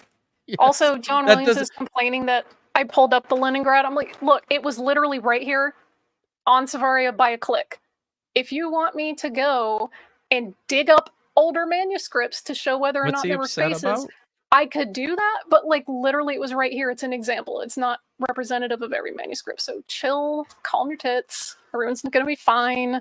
What's he upset about? That I used the Leningrad as an example of a manuscript to discuss whether there was like white space in manuscripts in Hebrew. So Like, yeah. Okay. anyway. Anyway, right. Yeah. So the messenger of Yahweh is going to deliver Yahweh's message in the voice of Yahweh, because it's what messengers did, guys. They do. It's their literal They only did. job. It really is. And I'm sure the best ones, got the message precisely right when they were delivering. Okay. Congrats, I was I guess. complaining that Kip uses Leningradensis to justify biblical primary being Aramaic. I don't I am understand Confucian. what that means. Maybe help me out. I don't. Biblical primary being. Are you talking about the Aramaic script? Because I mean, we have piles of manuscripts written in the Aramaic script that long predate Oh, it's supposed to be Leningrad. Leningradensis that you correctly got it. There you go. Primacy. Biblical oh, I see. Biblical primacy is Oh, biblical you're one of primacy them. is Greek. You one of Yeah. them No, ones. Okay. it's All right. absolutely not. It's not. Cool story though. Nope. Yeah. This is the funny thing with some of these guys is they talk about when I bring up the actual manuscripts, which That's date a all the rope way back nuance, Kip. which date all the way back to the 3rd century, by the way. The funny thing is that we have piles of these manuscripts written in Hebrew. We have very, very few Greek ones. Very few.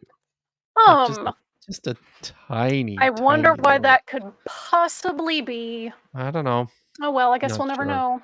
We'll never know. But oh look, That's Tomer sad. finally decided to show up. Well, Boker Tov. Boker Tov. I think it's like just woke up. it might. No, it's still like middle of the I night guess it over is there. morning. It is morning, very, very early morning in Like 1 o'clock in the morning Israel. or something right now. Yeah, it's That's really, all right. it's Well, really late. Oh, it's 3 a.m. So. Woo! Okay. Oh, there we go. 3 o'clock. Yes, Boker Tov. Tomer. Thanks for coming out. Wait, I'm sorry. Hang on. Because the Hasmoneans were Greek Reconstructionists like Rambam, Moshe ben Maimonides, as in the early medieval Jewish sage. That guy was a Greek Reconstructionist. Okay, those are some words. John Williams is very confused. Those are some words. No. It's one of the comments of all time. Indeed, and he says Rehoboam was an Ammonite. Okay. I mean, we don't even. Like I said, we can just make stuff up. If yeah, okay. I'm leaving that Ruth's one. real name was Jennifer. So, how about that? I can prove it. Buy my 6-week course for $300. You can pay in installments. That sounds like a good course, Fish. It's the truth, Jennifer. All right. Gonna tell you. All right. Anything? Oh, I did want to I did want to James Campbell. I'll answer this one, and then I'm gonna go. Wanted to ask about the Ketef Hanom amulet scrolls. Ooh, I nice. think they're amazing. They are Very cool. they are just very, very cool objects. For those who are unaware, these are tiny little silver amulets that were like pressed silver, like a foil almost, and then rolled up, and probably worn on your body, like on a necklace or in a pocket or something. Apotropaic. They were apotropaic, which meant, you know, they Vocabulary were like bonus. good luck charms to keep you well and happy. Terms. And they date, so they were discovered just outside of the old city of Jerusalem, and they securely date to like the 7th century, 6th century. I actually think it's 6th century BCE, and which is pretty, like, really early 6th century though, I believe. And it's awesome because these are the earliest copies we have of any quote unquote biblical text, and I'm using the quote unquote here because this is from a time that long predates any ideas or any thoughts. I'm just gonna take that off about the Bible. There's no Bible back in, you know, the 7th or the 6th century. The Katifinom amulets, there's 2 of them, and they both preserve the same text with some minor variation. And the text that they preserve is the priestly blessing from the Aaronic blessing from the I like saying that because it sounds like the ironic blessing from Numbers chapter 23. Most people who ever spent any amount of time in church know this. May the Lord bless you and keep you. May he make his face to shine down upon you and give you peace. So this is oftentimes this, in fact, I just saw this done recently. A certain archaeologist from the Associates of Biblical Research was doing a stream over on Jacob Berman's channel, History Valley, last week, and said and used the Katifinom amulets as evidence for the existence of the Torah in the 6th or the 7th century BCE. That's not what we've got here, guys. This is like a ritual text, right? Which stands on its own. Lots of these ritual texts stand on their own outside of anything resembling the Torah, which comes much later and incorporates a whole bunch of ritual texts into the larger law collections and narratives that it's cobbling together. But that's what these are, which is pretty cool. These are ritual texts that mention Yahweh, that are found in Jerusalem, that, you know, are texts which eventually make their way into the Hebrew Bible, which is pretty amazing. So there you go. The Katifinom amulet scrolls. Anything to add? Yeah. No, I'm just enjoying the discussion in chat that Tomer's schooling this guy on Rambam. Boy, isn't Oh, I Tomer love- glad that he woke up Yeah. Aren't you glad you woke up to this? just in Tomer? time for this? So all right. Well, unfortunately, I'm gonna be shutting it down now. So I'm afraid you're gonna have to find somewhere else to argue with. You kids run along and play now. You run along and play. So yeah.